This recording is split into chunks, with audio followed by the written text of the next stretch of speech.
uma boa tarde, na oportunidade. Eu sou Celso Oliveira de Souza e quero, primeiramente, no primeiro momento, agradecer o convite pela equipe organizadora do evento, da Unimes, todo o corpo docente, o corpo discente, pelo convite e o belíssimo evento que vocês estão realizando, tá?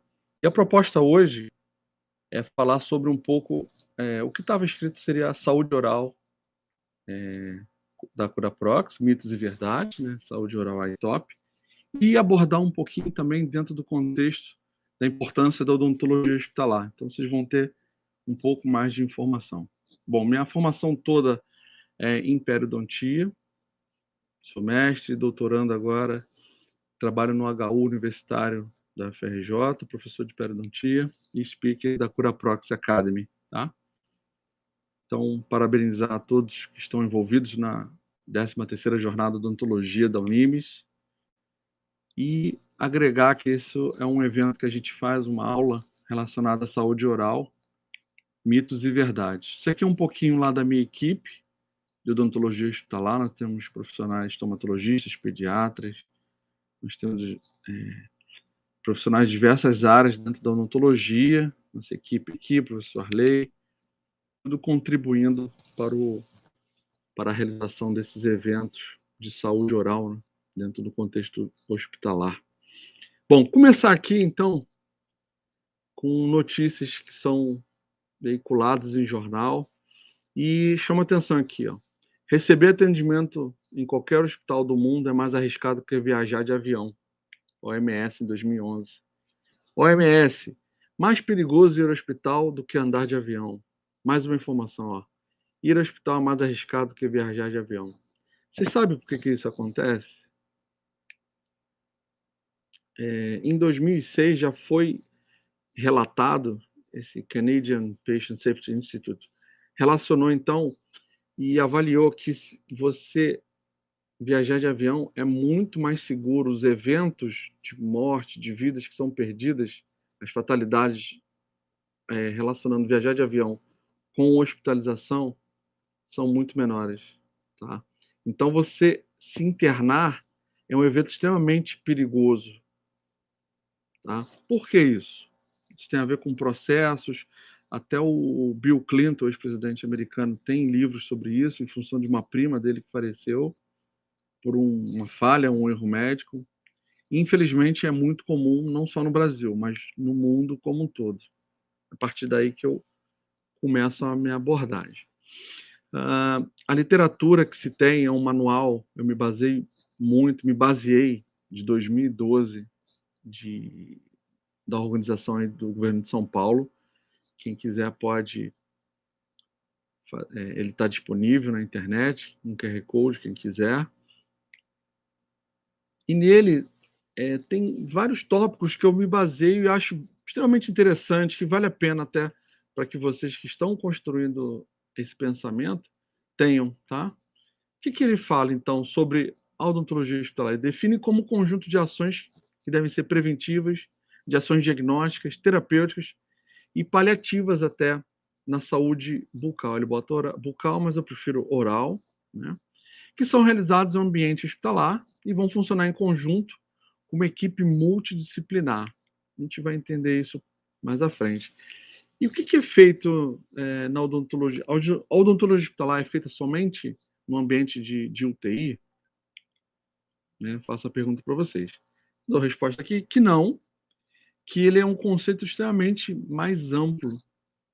Ele vai beneficiar não somente esses pacientes que estão internados no CTI, mas que estejam em tratamento mais prolongados, ou internados, ou que estejam sendo acompanhados por uma equipe médica, ou que estejam em enfermarias, inclusive até o próprio PS, dentro da unidade hospitalar, pode ser um ambiente em que o profissional cirurgião dentista vai atuar. Vocês podem ver que a estruturação dele, segundo o manual, é uma atenção terciária, onde você, junto com profissionais de traumatologia, os bucomaxilos, que a gente conhece, a gente tem essas ações de nível de prevenção até o tratamento em algumas situações. Bom, historicamente ele Foi desenvolvido esse pensamento em 2004, lá no Sul, pela Abraó, né? Onde ele tentou sistematizar, unificar esses procedimentos, valorizando e incentivando a participação do cirurgião dentista dentro do ambiente hospitalar, em termos de gestão, em comissões. E aí, a partir disso, veio um projeto de lei, em 2008, que estabeleceu, então, essa obrigatoriedade na presença de profissionais de odontologia, tá?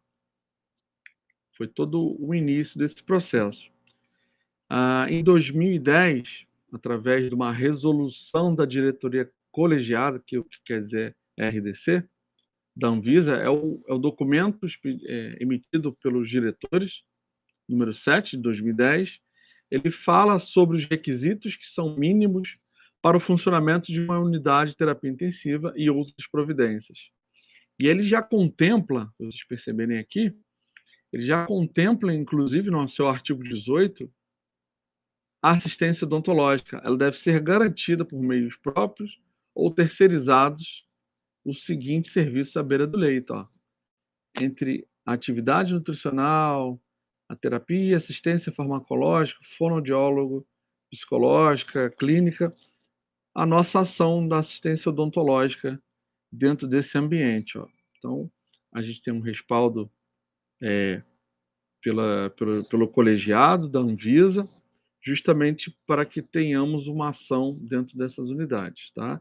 Pode ser unidades públicas, civis, militares, terceirizadas, tá? Qualquer nível, particulares, tá ok? Eu abordo aqui com vocês as áreas de atuação que o profissional que esteja, o cirurgião dentista, dentro desse ambiente possa, né? Ele tem que, então, de uma forma geral, tem que ter um perfil adequado para esse atendimento nessa unidade. Ele tem que estar muito claro em sua mente quais são as ações que esse profissional deve ter e, muito bem, saber as áreas de atuação, as ações que ele deve ter de prevenção, promoção de saúde, em algumas situações até intervenção. Isso tem que ser muito claro para esse profissional que se habilita, que se projeta a atender nesse ambiente hospitalar, tá? Então, ele vai realizar, conforme falei, procedimentos que vão trabalhar desde a prevenção, um diagnóstico precoce até, e o tratamento de condições orais nesses pacientes que estão assistidos no hospital.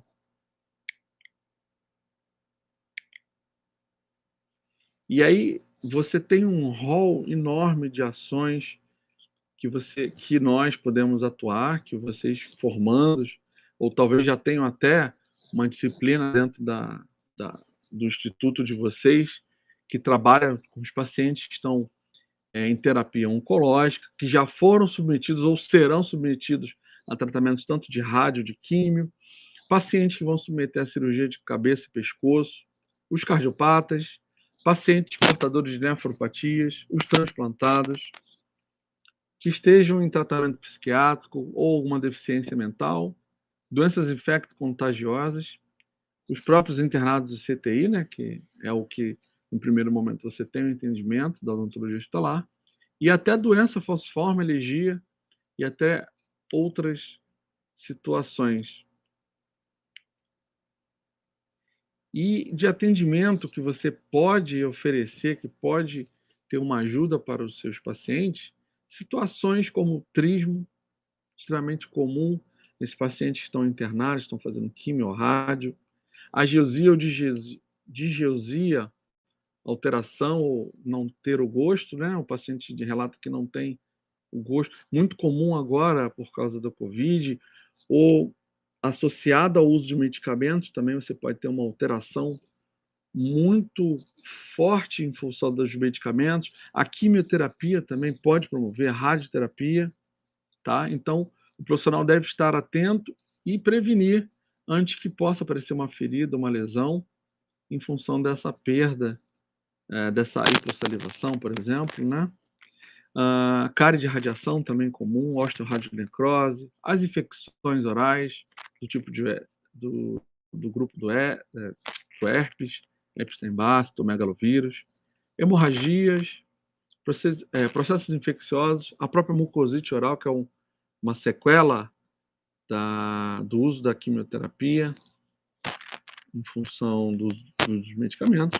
A hipossalivação e a xerostomia, lembrando que a hipossalivação é uma diminuição da quantidade de saliva e a xerostomia seria a sensação de queimação que o paciente relata para a gente, tá? Então, uma sensação. E hiperplasia gengival até relacionado ao paciente que estejam transplantados. Continuando, osteonecrose maxilares por medicamentos, dores de origem odontogênica, muitas vezes difíceis de diagnóstico e tratamento, as crises álgicas da doença falciforme. Quem tem oportunidade, quem já viu, vê, observa que é extremamente complicado. Esses pacientes apresentam crises álgicas a ponto de levar a uma internação. A presença de infecções por fungos, candidíase e a própria periodontite, gengivite ulcerativa e periodontite ulcerativa necrosante também são situações clínicas muito comuns nesses ambientes. Bom, o Conselho Federal de Odontologia, em 2015, já reconhece o exercício da odontologia hospitalar pelo cirurgião dentista, já sistematiza, inclusive, isso. Ele coloca, através da resolução, que você é um profissional habilitado, desde que você faça o curso, uma habilitação de 350 horas, onde 50% vai ser prática e 50% de aulas teóricas. Então, o profissional que se forma, que vai atuar nesse ambiente, ele é feito através de uma habilitação com uma carga horária mínima de 350 horas. Tá? E ele vai atuar em equipes multiprofissionais, interdisciplinares e transdisciplinares, com o objetivo de promoção de saúde, né? Baseados em evidência que a gente tem, a cidadania, a ética e humanização desse atendimento. E aí, quais os ambientes de atuação, né, que o cirurgião dentista pode ter na odontologia hospitalar? Eu já até abordei no início, mas não custa nada falar aqui. No hospital, você pode já de forma preventiva e rastreio atuar em ambulatórios, como a gente faz lá no HU, a gente faz o rastreio de pacientes da clínica de nefrologia, da clínica médica, da DIP, o atendimento das enfermarias, aqueles que já estão internados por algum procedimento, realização de algum exame, ou até o pós-cirúrgico, no PS, né, ou no PA, no pronto atendimento, nas UTIs, que é o que a gente entende, e até centro cirúrgico, de você, em algumas situações, pode requisitar a atuação no centro cirúrgico em função de exodontias múltiplas, acessos, biópsias, enfim. São os ambientes que o profissional pode ter. E o profissional que atua nisso, ele tem que ter esse pensamento de multidisciplinaridade e até transdisciplinaridade, né? Onde ele vai intervir junto com a equipe que já trabalham dentro desse ambiente, que são os médicos, o fisioterapeuta, o nutricionista, a própria enfermagem muito atuante, o técnico de enfermagem, até o fonoaudiólogo, trabalhando nesse ambiente que é muito mais comum até para eles do que para a gente. Nós estamos adentrando um ambiente que é deles, né? Do dia a dia, das práticas. Então a gente tem que ter uma noção, aquele profissional, aquele estudante que vai trabalhar, que vai estagiar, ele deve ter muito bem isso relacionado para a sua prática. E a desigualdade no Brasil é medida pelos dentes, né? Saiu no Lancet, onde os ricos vão ao dentista e os pobres vão sentir dor. Os pobres vão remover, os ricos ainda podem até confeccionar uma prótese. Você sabe quais os custos das infecções relacionadas à assistência à saúde? Isso é tema de várias pesquisas médicas. Um custo, eles falam até que é um problema de saúde mundial, onde você, quando relaciona a infecção hospitalar, você tem um número muito grande, ó, quase 4 milhões e meio de doentes, 16 milhões de dias extras que o paciente fica internado, mais de 37 mil mortes, e o que é pior, ou melhor, né? Essas infecções, essas relacionadas à assistência à saúde, elas poderiam ser prevenidas no montante de 20% a 30%. Ou seja, as práticas de saúde, as práticas relacionadas à saúde, elas não são tão adequadas, conforme, por exemplo, a aviação. Quem já viajou ou quem pode acompanhar, a segurança da aviação, ela é muito grande. As práticas são sempre conferidas, checadas, e é um pouco diferente da área de saúde. É por isso que viajar de avião torna-se mais seguro do que você se internar. Então, isso é um evento mundial, isso tem acontecido como uma prática mundial, justamente para rever toda essa prática relacionada no ambiente hospitalar. Falo para vocês aqui da infecção relacionada à assistência à saúde, que é a terminologia mais relacionada, que reflete melhor o risco da aquisição dessas infecções, onde você tem uma infecção hospitalar relacionada, então, à internação durante a hospitalização desse paciente, quando se dá na admissão dele a partir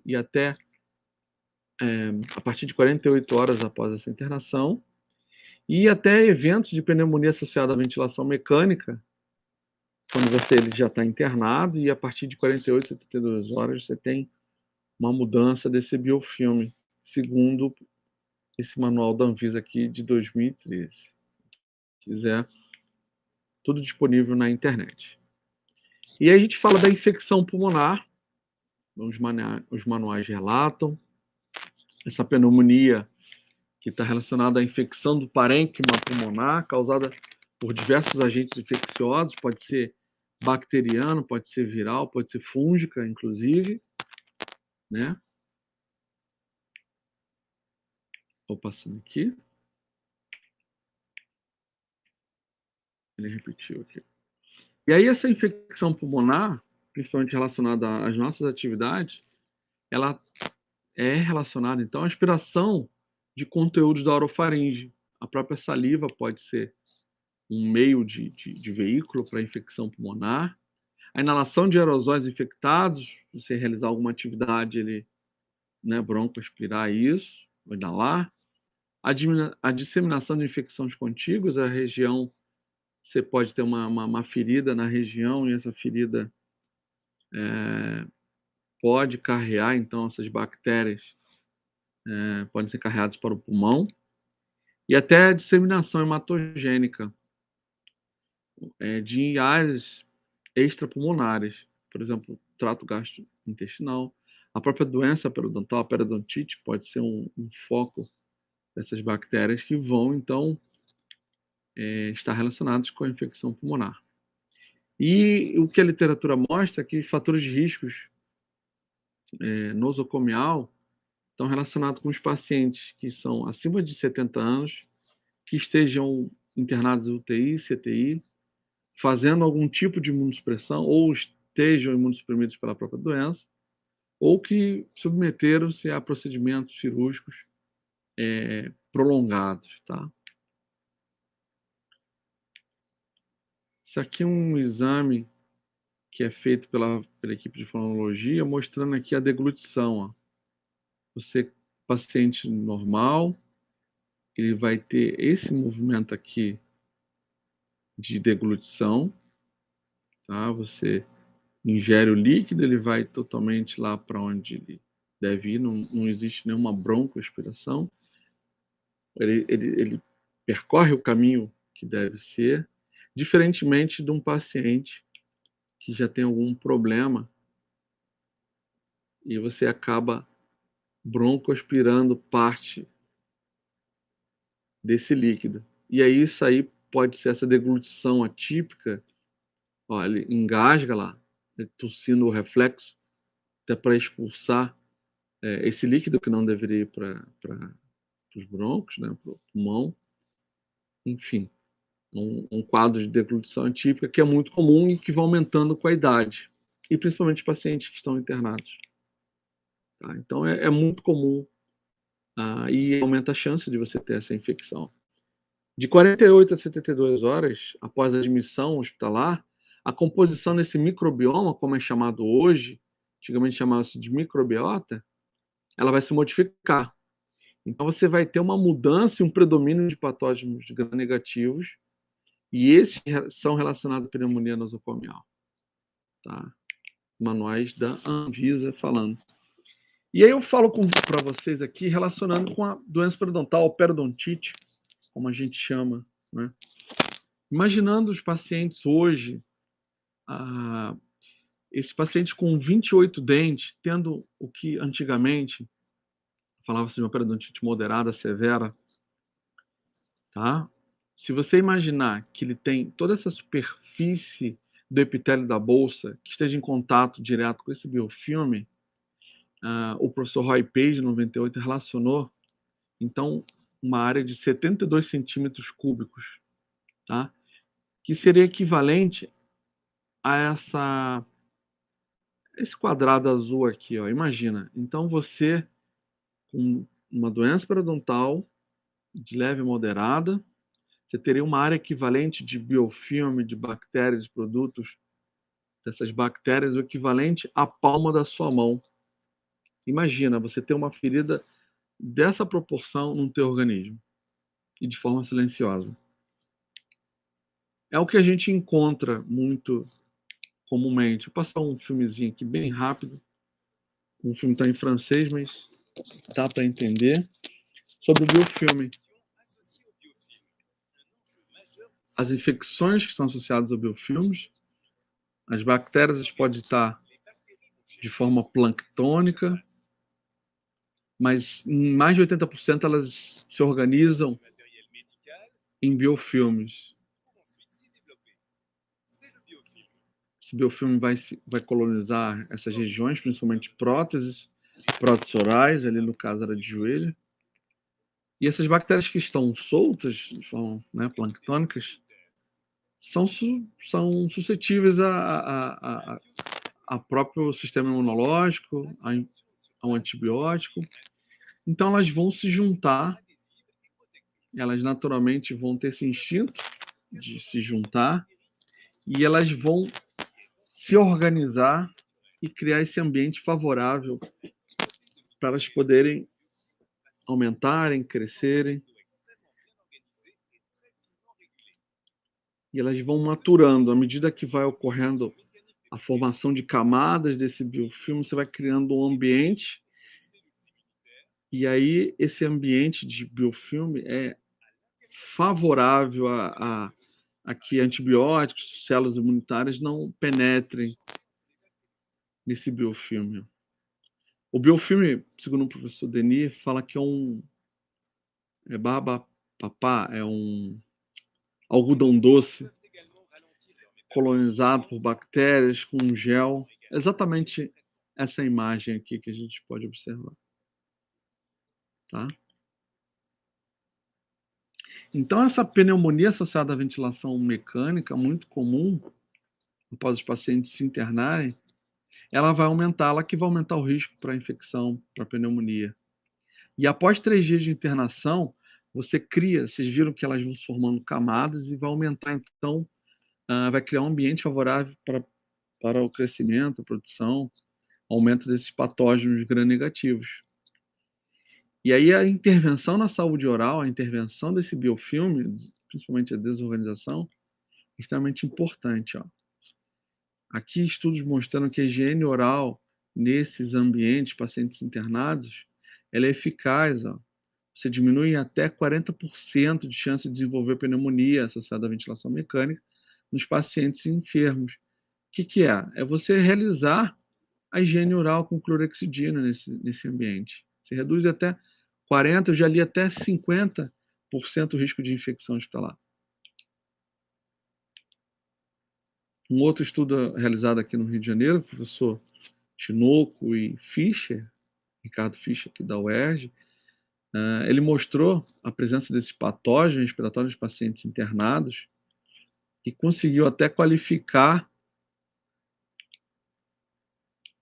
e observa-se aqui, ó, são bactérias muito comuns, ó, vocês vão ver Pseudomonas aeruginosa, está em azul aqui, Staphylococcus, as espécies de Staphylococcus estão também comuns, ó. Escherichia coli no estudo foram os 3 maiores. A gente também vê Acinetobacter, esse aqui, Calculocéticos, até o Baumannii, estão extremamente comuns nessas infecções hospitalares, Klebsiella, Pseudomonas aeruginosa, Streptococcus pneumonia. E o que é interessante, 70% desse biofilme foi encontrado nos dentes desse grupo organizado. Quase essa mesma proporção na língua e também próximo de 70% no tubo respirador artificial. Então, vocês podem observar que há uma colonização desses micro-organismos e que tem esse conhecimento de ser extremamente virulentos, extremamente associados à infecção, à pneumonia nosocomial. Então, vê que são áreas que a gente poderia atuar com a simples desorganização desse biofilme. Tá bom? Olha, essa burra lingual também é importante, a gente deve se atentar.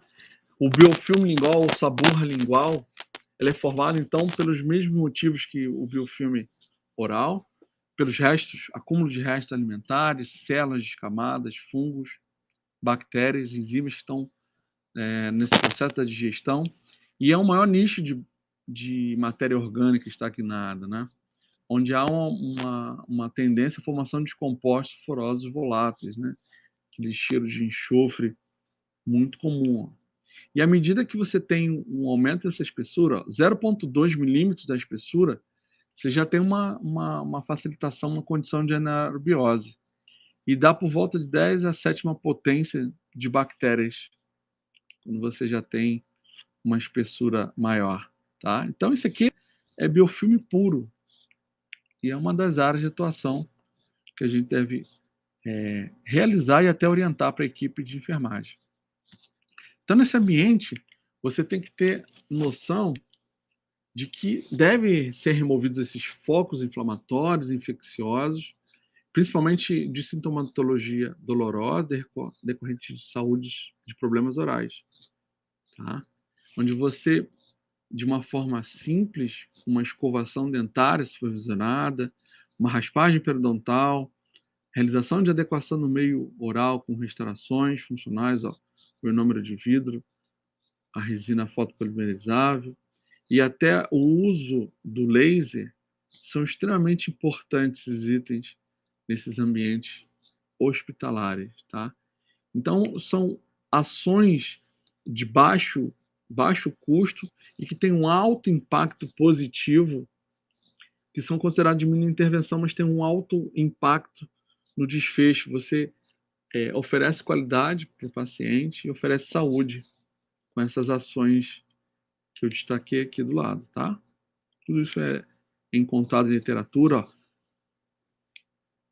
Então, a higiene da cavidade oral, a desorganização desse biofilme é extremamente importante. Você faz uma boneca com clorexidina. A boneca seria, então, você organizar a gase no dedo ou no palitinho de madeira, embebida em solução de clorexidina 0,12.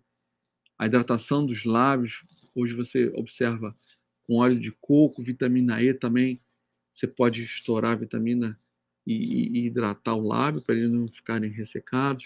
A remoção de próteses é muito importante. Às vezes as equipes não conseguem identificar, ou às vezes é um protocolo onde você deve saber aonde realizar a higiene. Próteses que às vezes são PPRs, né, próteses parciais removíveis a grampo, que devem ser removidas. Esse aqui era só de um caso, não é o que a gente planeja idealmente, né? Mas às vezes você encontra situações como essa e deve ser removida. Quem olhar, não está habituado, vai entender que são dentes. Não vai nem entender que é prótese. E é por causa de um dente, você tem um grampo, e aí, olha lá, totalmente já escurecido, onde você foi removido tardiamente, eu tenho certeza que é. A gente, então, nesse ambiente hospitalar, tem que se levar em conta que a gente não tem muitos recursos, muitas das vezes. Os hospitais não oferecem, às vezes, muitos recursos, então o cirurgião dentista, a equipe, deve estar atenta a modificar tudo isso, a intervir com um custo mínimo. E aí você, dentro desses ambientes, usa um spandex, o professor Alexandre Franco orienta isso, uso de spandex, de fotografia, coloque e você consegue ter acesso à cavidade oral, os dentes como um todo. Uso de porta-agulhas e espátulas de madeira, ó. Ele colocou... Espátula de madeira tem sempre no hospital, é extremamente barato. Ele colocou em camadas e botou um esparadrapo, ó, serviu como se fosse um mantenedor de abertura de boca. E aí você faz com a gaze, um porta-agulha embebida na hemostática, e você vai higienizando toda a cavidade oral e removendo essa burra. Eu inseri até esse artigo aqui, ó, tratamento das lesões traumáticas em UTI, um caso clínico onde você coloca uma moldeira. O paciente tinha espasmos e tinha feridas crônicas, e aí foi relacionado, então, o uso dessas moldeiras já prontas, uma fita e uma lâmina, você cortou essa moldeira aqui já pronta, colocou a fita e inseriu para que o paciente, durante a noite, né, ou durante os espasmos, não tenha o aumento dessa ferida, aí você vai tratar, vai hidratar, vai colocar soluções, se tiver infectada, vai tratar, ou até a laser terapia também pode ser utilizada, tá bom? E até esses dispositivos que você consegue realizar a higiene oral e absorver, né? Ele aspira, sistema de aspiração, ponta única, que você se descarta, para a promoção da higiene oral. Tá?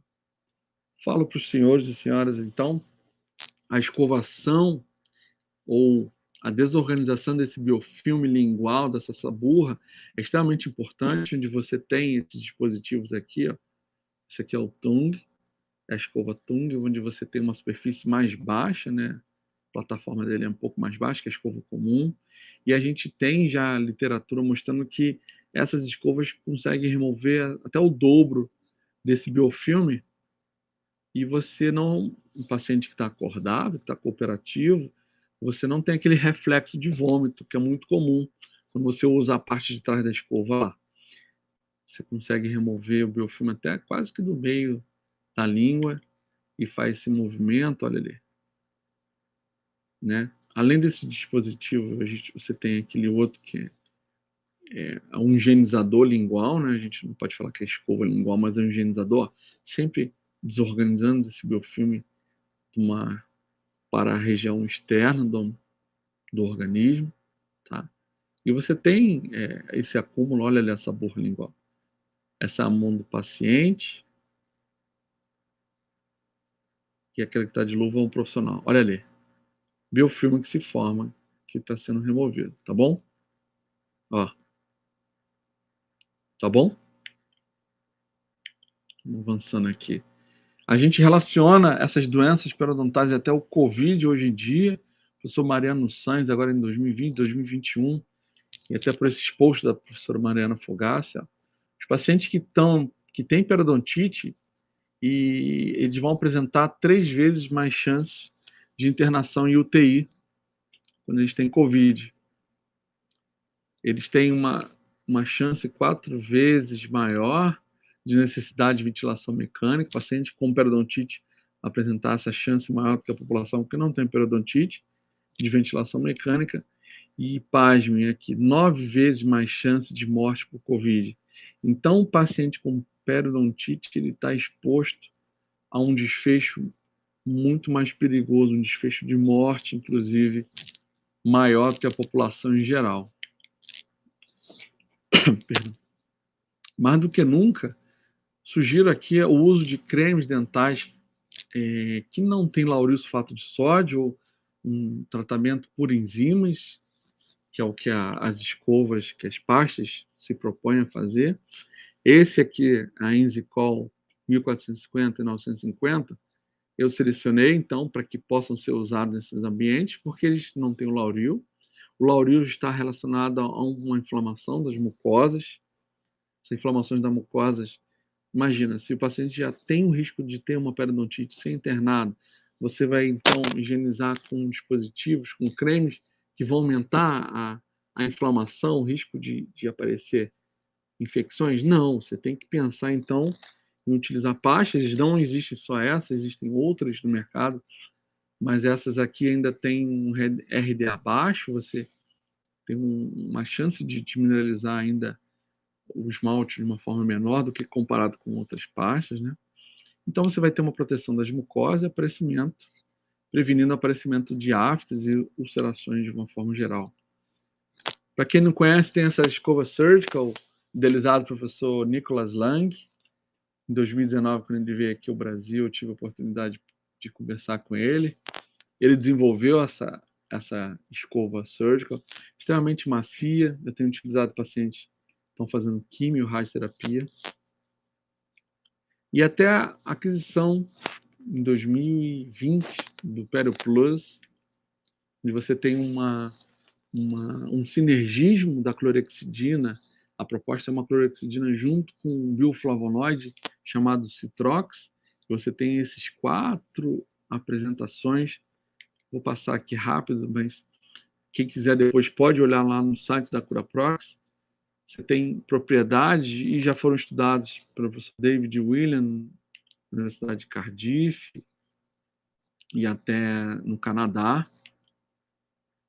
Você mostrando, então, que você diminui a quantidade de micro-organismos e a clorexidina associada com citrox, você aumenta, você potencializa esse efeito da clorexidina até para diminuindo vírus, fungos e bactérias, né, que é o que a gente normalmente atua. Tanto que hoje tem até artigos relacionando a diminuição de micro-organismos, vírus do SARS-CoV-1 e até SARS-CoV-2, vai sair daqui em breve na literatura, tá? E o citrox é um bioflavonoide. Os bioflavonoides são encontrados na natureza, em compostos como chá, gengibre, né? Você pode relacionar. Ele tem propriedades anti-inflamatórias, antifúngicas, antivirais, antibacterianas. E essa associação do citrox ele vai reduzir, então, o tempo do tratamento, ele vai diminuir os efeitos colaterais adversos que a clorexidina normalmente apresenta, vai diminuir aquela alteração do paladar que a clorexidina, que não tem um citrox, vai apresentar, muito comum, que vai manchar prótese, vai manchar dente, vai manchar cerâmica, muito comum depois de 20, 30 dias, né? E melhorar a adesão que o paciente tenha ao tratamento, à terapia instituída pelo profissional. Então você consegue aumentar, você tem, vou passar aqui rápido, 0,20, 0,12, podendo utilizar até 3 semanas, o 0,05, 6 meses, pacientes que estão em tratamento ortodôntico, para diminuir a chance de aparecimento de lesões cariosas. E até o 0,09, onde você tem associado a esses compostos, clorexidina, citrox, você tem o ácido hialurônico, 0,15%, onde você vai promover até uma cicatrização. É bem interessante, né? Então, todo esse objetivo que a gente tem, educação em saúde, prevenção e promoção de saúde, ele deve ser buscado sempre. A gente faz isso em congresso, a gente faz isso no nosso dia, orientando equipes de saúde, equipes médicas, profissionais de saúde, o professor Gulegó Ricardo, que o professor Mário, eu também já participei orientando profissionais de saúde, que é o nosso objetivo, e por detrás disso tem a CuraProx. Tem essa filosofia que é a profilaxia oral treinada de forma individualmente, idealizada por este professor, Ide Sedelmaia, professor da Universidade de Hamburgo, que tinha essa dúvida, que tinha, não dúvida, né? Ele via essa dúvida dos seus estudantes de odontologia, de como passar a informação da higiene oral. Ele via que os estudantes não tinham esse conhecimento, e ele formou gerações a partir disso. Ele teve, então, entendimento, sistematizou, idealizou escovas que a gente conhece muito bem, idealizou essa filosofia, onde havia essa lacuna de conhecimento, para que você não faça essas situações aqui. Ó. Eu tenho colegas ainda até hoje que fazem isso, abrem garrafas com a boca ou escovam com outras escovas extremamente duras, né, com materiais de nylon. E ele falava muito bem do que a gente tem uma tecnologia, a gente tem todo um entendimento sobre microscopia, Você tem hoje sistemas de CAD/CAM, onde você faz escaneamento, leva num torno e faz essa prótese. Hoje muito mais fácil. Você tem os implantes dentários, é uma realidade. E a gente não trabalha a prevenção. Você faz isso tudo no consultório, mas deixa a desejar na questão da prevenção. E ele botava justamente essa situação do paciente, do profissional, de mãos cruzadas, braços cruzados, e, é a nossa função. A gente não pode ficar como profissional, não pode ficar com esses braços cruzados. A gente tem que ser atuante a ponto de mostrar o que é prevenção, fazer toda essa abordagem, não só com os pacientes, mas com os nossos estudantes também, e por que não, nossos familiares, né? Porque a gente sabe que a cárie e as doenças gengivais, periodontite, inflamação, a perda óssea, elas são responsáveis por 95% das perdas dentárias.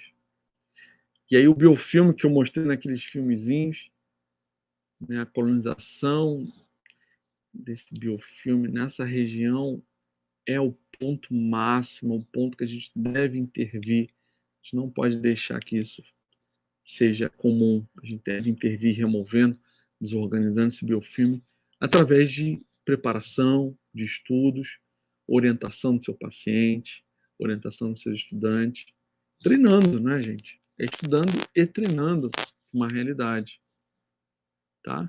Ó, o professor Sedelmayer mostrando, utilizando a filosofia ITOP, né, nos pacientes, mostrando, no caso aqui, o paciente dele era o estudante de odontologia. Ele orientava o estudante porque ele, aprendendo, ele iria praticar, iria passar essas informações para os seus pacientes, familiares, né?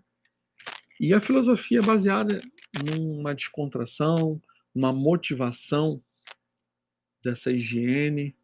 Você não pode ser nada amarrado, de cara fechada, não. Você tem que sempre promover essa alegria na hora de você higienizar, que é exatamente a filosofia. Ela é um tripé. Essa filosofia é baseada, então, na desorganização do biofilme oral, através de uma higiene oral que seja eficaz, atraumática e motivacional. Né? Eu tenho que ser eficaz, eu tenho que remover esse biofilme, mas eu não posso destruir as estruturas dentárias, gengivais, por isso tem que ser atraumático e motivacional. Por isso que a filosofia é sempre baseada na motivação e as escovas são sempre coloridas, são sempre motivacionais. As cores ajudam nisso. Técnica é essa filosofia que está descrita nesse livro aqui, professor Rattechak, professor Wolff. Tem, isso aqui está em alemão, mas tem em português, eu tenho esse livro em português. Justamente utilizando instrumentos que sejam adequados. O professor Sedelmayer observou que se você tivesse uma quantidade maior de filamentos, você ia conseguir fazer essa técnica de forma traumática. Você tem que ensinar uma técnica também para esse paciente e sempre motivando, orientando ele através de dispositivos. Ó. As cores são extremamente importantes nesse momento. E é o que eu falei, a motivação e treinamento adequado, treinamento periódico, né? Eu não gosto da palavra calibração, mas muito descrito, mas um treinamento profissional, individualizado, para que você depois possa reproduzir e motivar nesses pacientes. A gente tem essa relação da saúde oral interferindo na saúde geral, ó. Literatura mostrando doença de Alzheimer relacionado então a bactérias que estão na cavidade oral, nesse biofilme, o porfiromonas gingivalis. A técnica, então, aborda não só a escovação, mas o uso de escovas interdentais. Mostro para vocês aqui ó, que uma escova, o procedimento de escovação não remove o biofilme interproximal. Então, quem falar para vocês que com uma escova consegue remover tudo, não é possível. Você tem uma área, região interproximal, que deve ser abordada. A gente valoriza muito os profissionais, os pacientes, né? Valorizam muito ó, o biofilme nas áreas lisas, mas esquecem a região interproximal. E acumula tanto biofilme quanto as áreas lisas.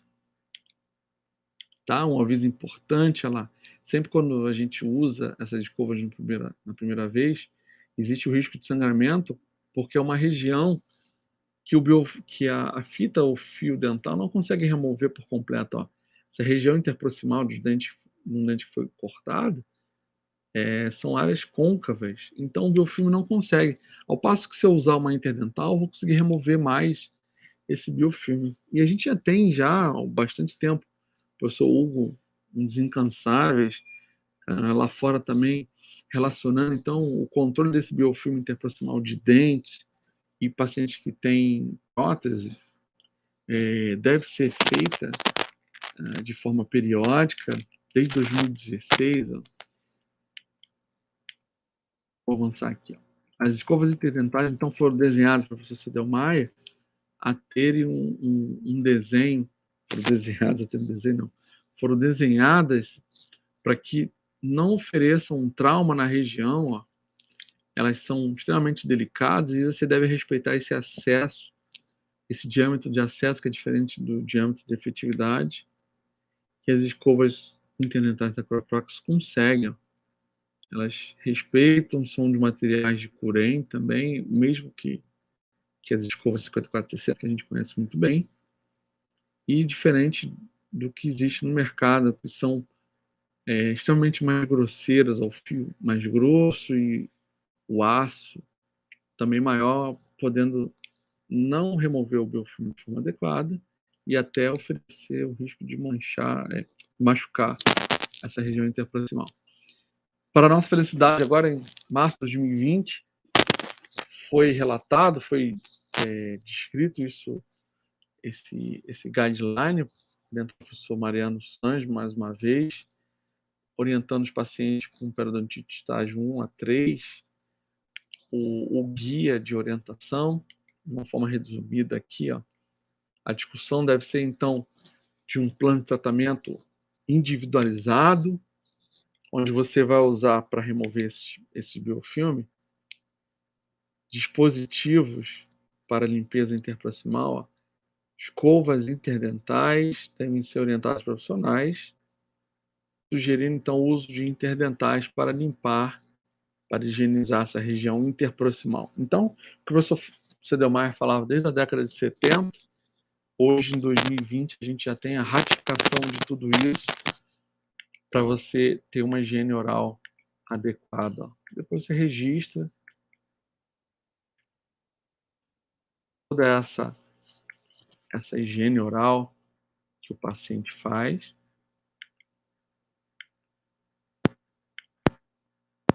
E aquilo que eu falei, ó, escovas que sejam motivacionais, e você registra e depois oferece para o seu paciente, aquele que esteja colaborando, para que ele possa realizar isso em casa, utilizando dispositivos interproximais. Tá?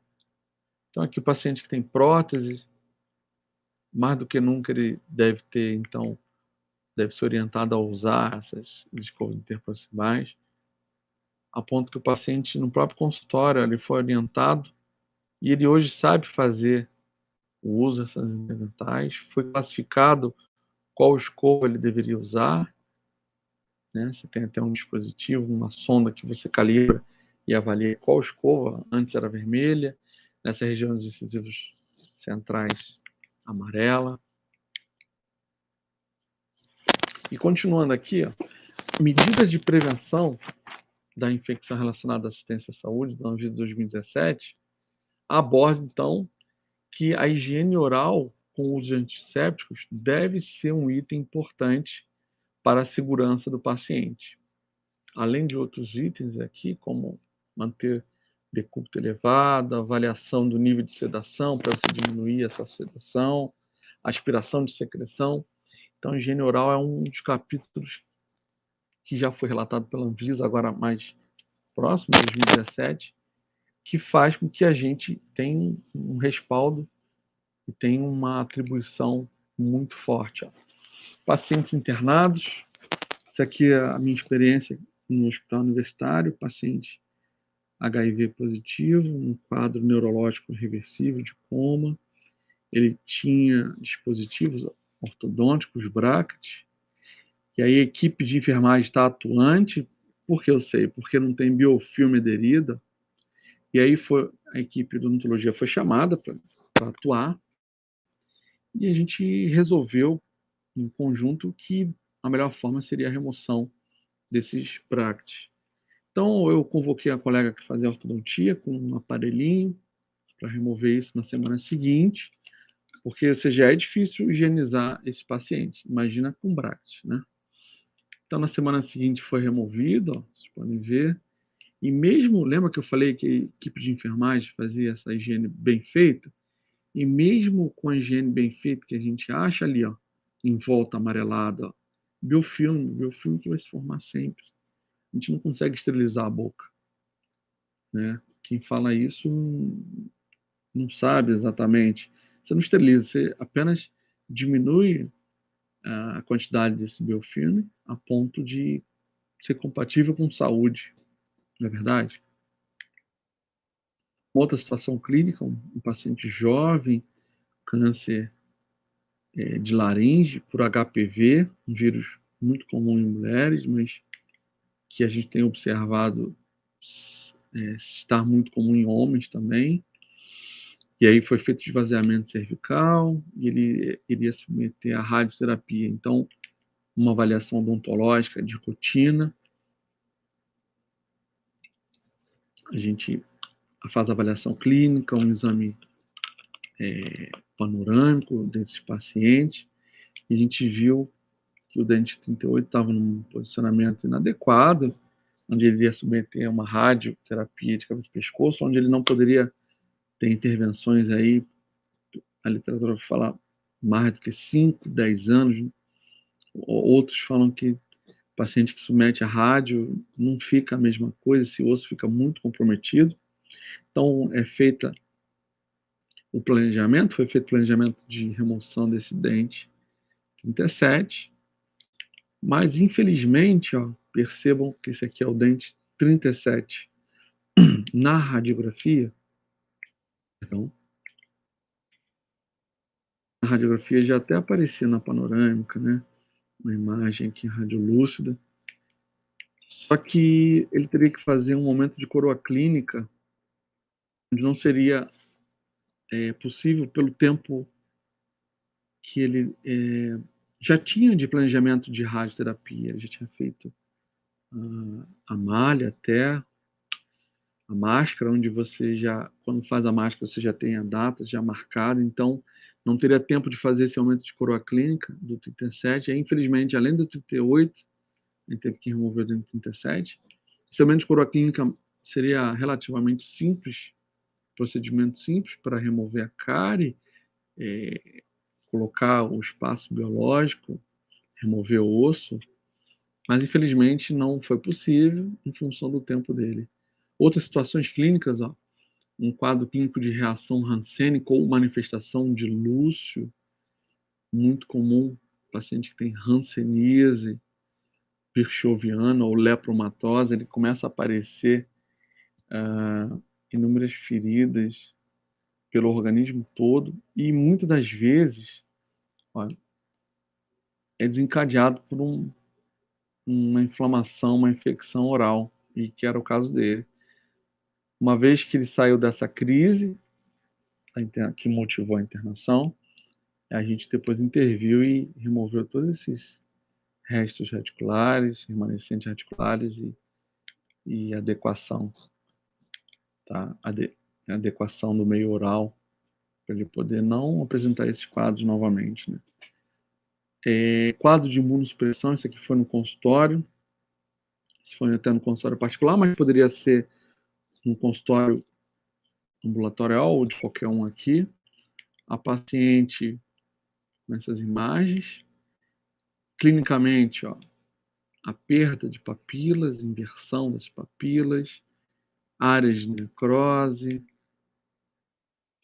olha aqui, borda lateral de língua, esquerdo, direito, olha, isso é muito compatível, candidíase em orofaringe, eu perguntei várias vezes se ele tinha algum problema de saúde, HIV, alguma imunossupressão. O paciente se negava sempre. Até que na terceira vez ele falou: doutor, realmente eu tenho HIV. Não tem como esconder, né? Eu falei: eu já conheço essas situações clínicas. Leucoplasia pilosa, muitos anos que eu não vejo em função do TARV, o paciente que faz uso de medicações antirretrovirais, hoje faz com que esse achado clínico aqui não seja muito comum. Mas ele estava ele tinha saído, ele não fazia mais o tratamento, ele estava num estágio de imunossupressão muito evidente. Essa candidíase em orofaringe, para mim, foi o que fechou o diagnóstico. Então, a gente tem que sempre suspeitar desse paciente com esses quadros associados, né? Que foi comum, que foi achado ali. Uma outra situação clínica, a osteonecrose maxilares, que a gente, que os pacientes possam ter, que é muito comum também. Os pacientes que estão em tratamento de linfomas, o câncer de próstata, ou mama, né, ou até de pulmão, eles vão usar então medicamentos que vão inibir essa osteólise, para inibir a metástase. E, infelizmente, é comum aparecer quadros como esse, ó, aos olhos de pessoas que não estão avisadas, vão parecer um cálculo, um tártaro. Na verdade, é um osso exposto. E aí a gente viu e começou a trabalhar em cima disso. Uma outra situação clínica, esse paciente aqui realizou o procedimento cirúrgico, estava fazendo uso de zometa, por mieloma múltiplo. De forma desavisada, ele foi até um colega que fez uma exodontia nessa região do 37, em 2017, final de 2017. Em março de 2018, ele estava com essa sintomatologia e esse osso exposto está aqui, bem na área do 37. E aí esse osso foi sequestrado, a gente fez um acompanhamento. E aí, em tempos depois, em 2019, em março, ele começou a apresentar essa outra região associada aos pré-molares. E aí ele foi evoluindo, e infelizmente ele foi até óbito, ele teve um infarto em função da doença, né, do próprio mieloma, dos medicamentos que podem induzir ao infarto do miocárdio. A gente acabou perdendo esse paciente. Mas ele começou a aparecer osteonecrose em outros pontos da cavidade oral. Tá? A gente tem um ambulatório que atende pacientes com doença falciforme, uma realidade de pacientes negros no Mediterrâneo, né? O Rio de Janeiro e a Bahia foram os estados que mais receberam escravos e negros, e eles têm uma tendência à doença falciforme, e tem toda uma síndrome vaso-oclusiva que é referente a essa doença falciforme, né? Então eles têm dores, principalmente orais, que não estão associados a cárie ou uma patologia evidente. Ele pode ter uma necessidade de tratamento endodôntico, mesmo sem ter cárie, tá? E eles apresentam dores, são as crises álgicas, que motivam até a internação. E a gente deve intervir nesse paciente, utilizando medicamentos analgésicos, anti-inflamatórios, até antibióticos de forma agressiva, para ele sair dessa crise álgica, tá?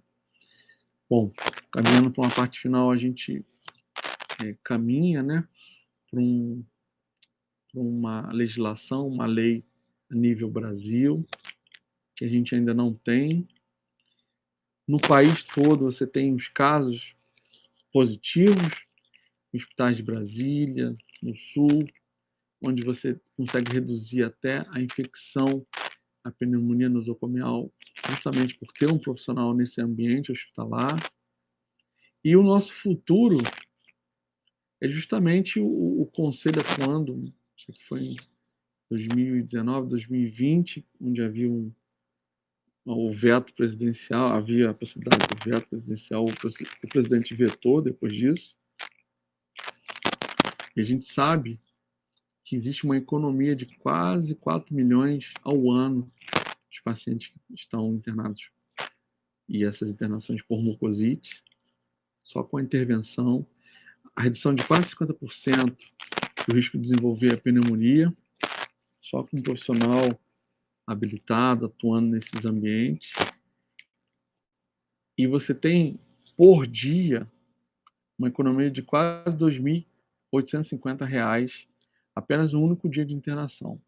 Você, como cirurgião dentista nessa equipe de UTI, de CTI, você tem quase uma economia de quase R$ 3.000 por dia nesses pacientes.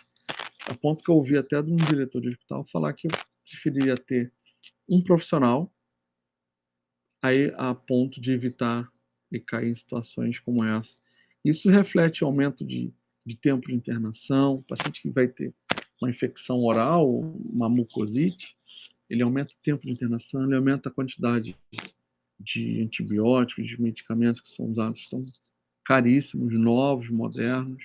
Você aumenta a disponibilidade de equipes atuando naquele paciente em função da infecção, na verdade. Então, a elaboração então dessas políticas devem estar presentes, deve ser colocado como meta inserir esse serviço em todos os hospitais, em qualquer nível, principalmente em UTI, tanto no ambiente público ou privado.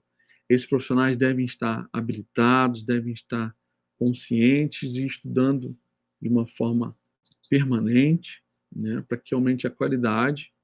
E sempre pesquisa, a gente tem que estar sempre voltado para pesquisas nesses ambientes, a ponto de promover e observar sempre que essa melhora deve ser compartilhada então pela equipe, pela sociedade, pelos profissionais, até outros profissionais médicos também devem estar cientes disso tudo, né? Para quem fala que existe sorte, sorte na verdade é suor, organização, resiliência, trabalho, excelência. Sorte não existe, né? É um trabalho que você faz.